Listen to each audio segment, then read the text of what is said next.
Excellent. Well, Celia, Andy, welcome. Thanks for joining us again. And for the benefit of the recording, this is our fourth and last summer webinar. We today are going to be covering the incredible heat retaining property and benefit of carpet tiles, which in turn reduces energy bills for your customers. As usual, if okay, very briefly, I would like to share that we at Uplyfted work with carpet tiles and not carpets. So these are literally not wall-to-wall products. These are tiles that have an incredible benefit in terms of design, yet also it makes them thicker than traditional carpets, which is very positive for heat retention, as we will discuss in a second. But most importantly, we believe this is a fit-for-purpose product for housing providers. It's a very friendly product to work around your void period and not delayed the time, but also it's very, very flexible for being installed in occupied and or furnished properties. So without further ado, Dave, do you mind covering these next two slides, if okay? Yeah, sure, absolutely. Yeah, so as we know, a growing number of RPs are looking to future-proof their organisation. And what I was kind of looking at with this slide in particular was, what are those primary factors of why flooring is now being introduced? So the main thing was the DHS review, which is due to be released in Wales this autumn, and then obviously the English one that comes after that. And we anticipate that the English DHS will follow closely in line with what Wales is doing. There's been public awareness that's been growing. Earlier this year, we had the BBC article, which is the primary one that's featured there, and there's also been publications within, I think it was both the Mirror and the Sun. So there seems to be a growing presence within the more general public space as well. And housing associations seem to have not just a duty, but they seem to want to, more than anything, look after their residents and their cost of living. And in the last couple of years, especially utilities have gone up, and the linked factor within that is that flooring helps retain heat within the home. And I've just struggled immensely to not use the word obviously about 10 times in there, Agustina. Okay. So on to the next slide.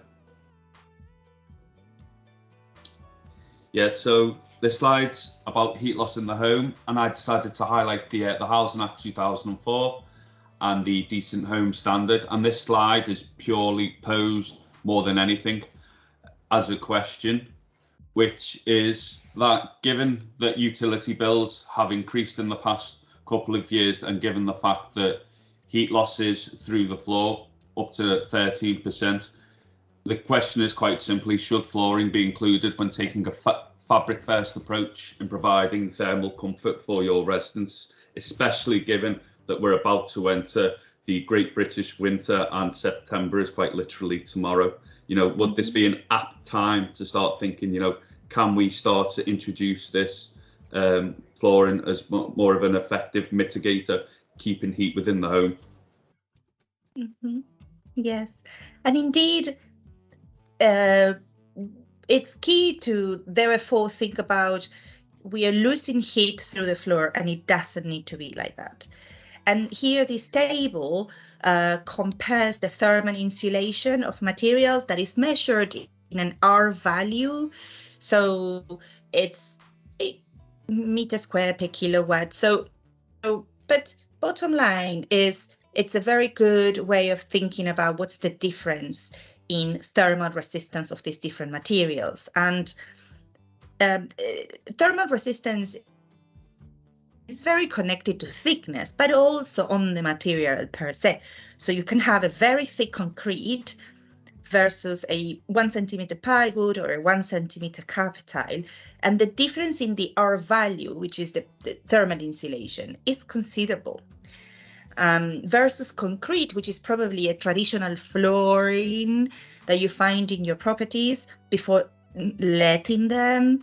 The difference is from 0.07 to 0.18, which is clearly more than double. Obviously, fiberglass insulation, it provides an amazing R value, but carpets or our flooring carpet tiles, which are 1 centimeter thick in the majority of the cases, will provide a huge thermal insulation compared to the traditional concrete that you find in your properties. Now, definitely there is a cost saving in terms of heat retention. We are aware, based on research of the manufacturers of these products, that you could lose between 8 and 13% of heat through the flooring. And therefore, the opposite is true, where having these carpet tiles will retain that heat. Now, we also know that there's no doubt that apart from that cost saving, there's an element of improved comfort, feeling your property warmer. And we're also aware that cold homes, financial struggles will drive challenges on mental and physical health of your residents. And we love to think of flooring as this unusual suspect, that investing in flooring can save money on bills. It improves the comfort of your residents. It will improve, there's an indirect connection in having an enhanced mental health and a physical health for your customers. And we love to think, like, who would have said so, that it all was coming from flooring. Now, as the closure of these sessions, these webinars in August, we love to bring what we call the vicious versus the virtuous cycle of flooring. And we've been referring to how many benefits it has for the housing association, the housing provider per se, for your residents, but also for the property. We know that if you move from the vicious cycle to the virtuous cycle, you secure tenancies, for instance, you reduce the periods of voids and actually reduce the number of voids. You improve your brand value. And in terms of antisocial behavior in relation to noise, we've been discussing how much you improve the relationship between neighbors, you will save money in managing those complaints, you reduce the transmission of those daily noises. But also in terms of your property, we're talking about reducing the likelihood of mold and damp, because not only for the heat retention, but also because of the air quality benefits that providing carpet tiles would bring to your properties. And as we are discussing today, it has improved heat retention, and definitely it improved the quality of your stock, but also it means that customers that live in a property that they feel comfortable and that they like and they feel proud of, they will look after the property longer. Now, also there are huge benefits for your residents. They will have less noise, less energy cost, as we're discussing today. And therefore, we've heard also in terms of improved finances, we've heard of cases where your customers may get debt in order to afford flooring, and then potentially trapping them in a cycle of financial struggles. They will feel more proud of their homes. They will feel self-worth and well-being. And we actually would love to partner with you to measure this, which is our theory of change. And definitely they will feel that they are warmer and more comfortable. So we believe that the flooring, we believe that what we do in partnership with you is moving from this vicious cycle to the virtuous cycle of providing flooring. And allow me, we invite you to think again of what actions you can take from your role and your organization to start providing flooring. And I'm sure Andy and Celia, you join us because you are thinking about this, and we would love to walk through that journey with you and support you and any other housing providers. What is it that needs to change? What needs to happen first in order to start providing floor coverings? And also based on what Dave was referring to earlier around how the Decent Home Standard may change and may include fluorine, and that's round the corner very soon. How can you start future-proofing your organization for providing this fluorine and complying with the new standards?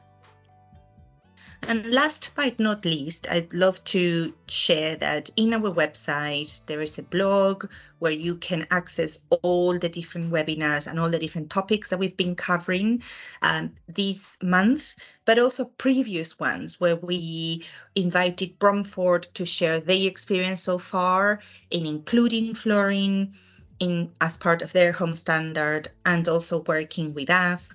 But also we covered the topics of the impact in embodied carbon of carpet tiles, of our low carbon carpet tiles, how it enhances your indoor air quality, and also a few weeks ago, how we talked about the acoustic benefits of carpet tiles. And all of this is going to be available in our website, in the blog, so you can go and revisit it anytime you need. Or also, it's also very, very handy so that you can share to colleagues that they may benefit from hearing from these recordings as well.